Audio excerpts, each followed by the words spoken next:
Masih ingat video lama Nexatizen tentang smelter di Morowali? Tentang bagaimana utang dari satu negara bisa tiba-tiba berubah menjadi beban kita? Tentang mesin dan smelter bekas yang dibongkar, diangkut dari Tiongkok, lalu mendadak muncul di Morowali sebagai investasi baru?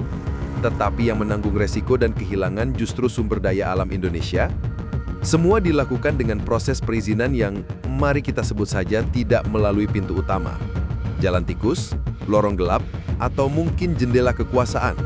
Pilih istilah yang Nexatizen suka. Dan sekarang, satu persatu mulai kelihatan terang benderang. Kalau dilihat sepintas, cara mainnya memang pintar. Siapapun orang-orang yang berada di belakang proyek raksasa itu. Kejeniusan berdagang, jelas. Keberanian melawan sistem, tidak diragukan. Kalau itu demi kepentingan rakyat, tentu layak dipuji.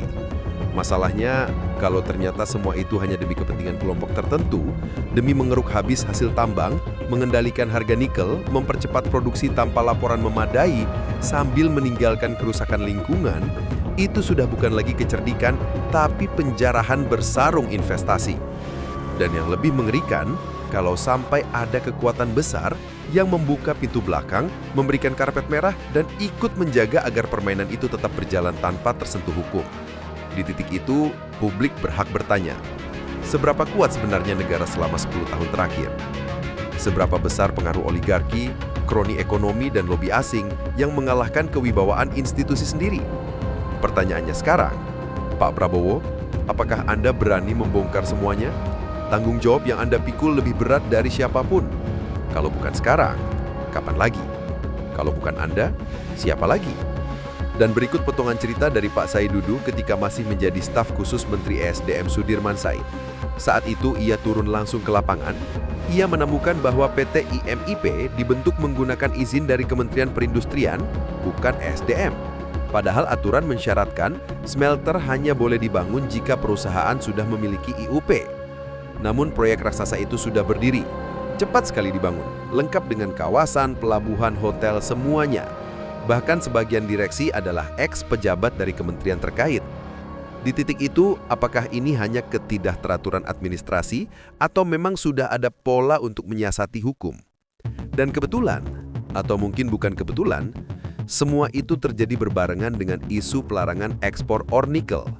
Karena itu smelter-smelter tua dari Tiongkok bisa dengan mulus dipindahkan ke Indonesia, diberi fasilitas, dibebaskan pajak, diberikan izin tenaga kerja asing, semuanya dengan kecepatan kilat.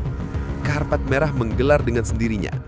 Nexatizen, menurut kalian, Morowali ini murni kekacauan birokrasi? Atau ada permainan besar, kriminal, geopolitik, dan kepentingan yang jauh lebih dalam? Dan begini Nexatizen, ketika kita bicara Morowali, kita tidak sedang membahas proyek kecil-kecilan yang bisa disembunyikan di balik meja. Ini bukan soal 1-2 dokumen yang hilang atau tanda tangan yang terlupa. Ini skala industri raksasa dengan modal triliunan, fasilitas seluas kota kecil, dan dampak yang bisa mengubah ekosistem ekonomi Indonesia dalam 1 dekade. Bayangkan, bagaimana mungkin sesuatu sebesar itu bisa berjalan tanpa hiruk-pikuk perdebatan, tanpa perselisihan antar lembaga, tanpa pengawasan ketat?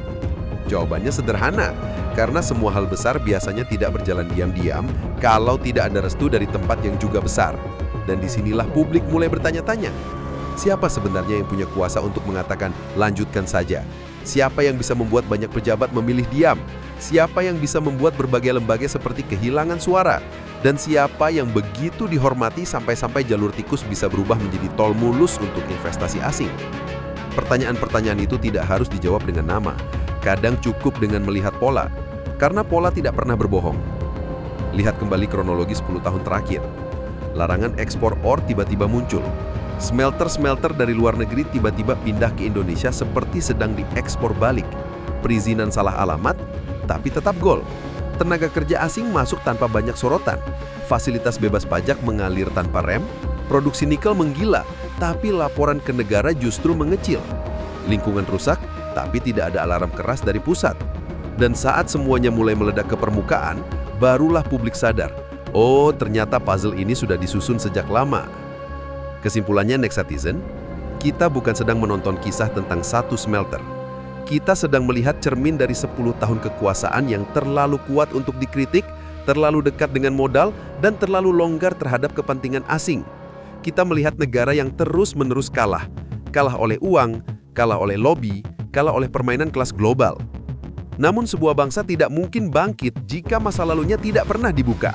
Tidak akan ada perubahan kalau tidak ada keberanian untuk membersihkan warisan yang bermasalah. Itulah kenapa saat ini semua mata tertuju pada satu orang, Pak Prabowo.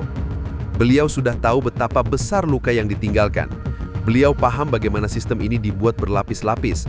Dan beliau mengerti bahwa bangsa ini tidak bisa maju kalau bayang-bayang masa lalu tetap dibiarkan menggantung. Momen ini bukan sekedar momentum politik, ini ujian sejarah. Apakah pemerintah baru berani menelusuri sampai ke akar? Berani membuka siapa yang dulu menekan, siapa yang menutup mata, siapa yang bermain dari balik tirai?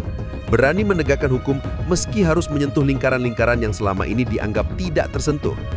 Atau kita kembali pada pola lama? Ribut sebentar, lalu diam lagi, sampai semuanya berlalu begitu saja. Next Citizen, kita lihat bersama. Ini bukan sekedar tentang Morowali, ini tentang masa depan negara.